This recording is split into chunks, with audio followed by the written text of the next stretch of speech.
কেন্দ্র করে নারায়ণগঞ্জের রূপগঞ্জে কাজী মনিরুজ্জামানের অনুসারী ছাত্রদল নেতাদের উপর হামলা করে ছাত্রদলের কার্যালয় ভাঙচুরের অভিযোগ উঠেছে বিএনপির দলীয় প্রার্থী মুস্তাফিজুর রহমান ভূঁইয়া দীপুর অনুসারী ছাত্রদল নেতা রাকিব হাসান ও তার লোকজনের বিরুদ্ধে।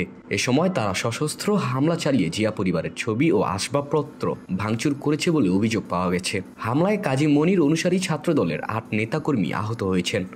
আজ বৃহস্পতিবার দুপুর 12:30টার দিকে উপজেলার গোলাকান্দাল ইউনিয়নের হোরগাঁও চেয়ারম্যান বাড়ি এলাকায় এ ঘটনা ঘটে।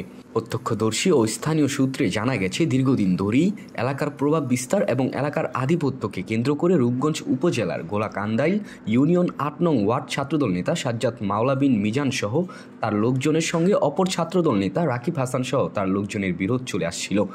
আজ দুপুর 12:30টার দিকে ৩৫ থেকে ৪০ জনের এক দল সশস্ত্র অবস্থায় ৮ নং ওয়ার্ড ছাত্রদল কার্যালয়ে অতর্কিত হামলা চালায়।